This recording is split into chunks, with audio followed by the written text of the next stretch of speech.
Sittingbourne, that's where I'm from, and I was doing, you know, loads more crime, loads more fighting, active, you know, in violence immensely, and it come about 15 to 16 years of age that I got addicted to heroin, and that's where it really went wrong for me. You know, I was doing robberies. Well, I was really young at that time. I wasn't really sending me to prison at that point, but then at the age of 17, started getting addicted to crack cocaine. I become a master how to rob money to support my habit. You know, I was dismantled in a massive way, so confused. You know, my family was reaching out to me many occasions, trying to help me, and I just turned my back on them. Friends, broke relationships.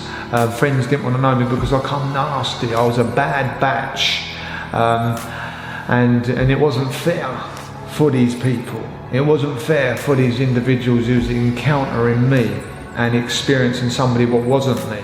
It was a cover-up, it was the heroin.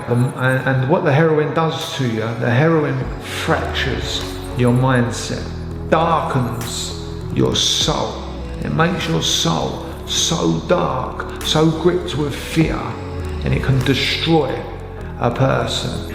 My GPS system was polluted, and I didn't know what day of the week it was. In and out of prison.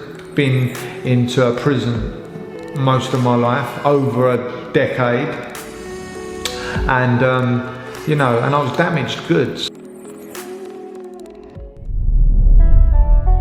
John spent 10 years of his life in over 15 prisons across the UK. He was constantly moved around due to his violent behaviour.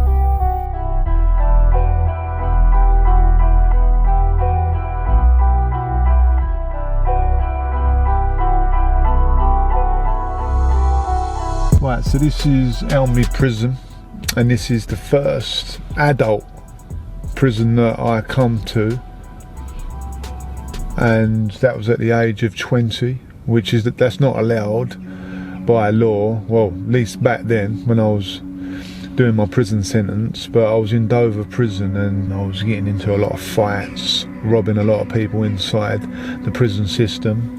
And when you do that, they try to control you, and what the prison officers and the system do, that they move you around. You know, and it's inside the prison is intoxicated through, you know, with drugs, and the drug scene is immense. You know, and I was addicted badly inside, and you know, I was going around robbing people. If I found out people had drugs, I used to go in the cell, shut the door, and I used to go in and I used to confiscate that off of them. So that's why I got moved all around the country to different prisons, you know, and there was a fluctuation of my behaviour, and it was horrible, and it wasn't nice to be around, and I can imagine the people who did experience me, it wasn't nice, you know, and so I'll say sorry to anyone that I hurt, you know, in my old life. That's no longer me no more. I've turned, you know, I've done a complete turnaround.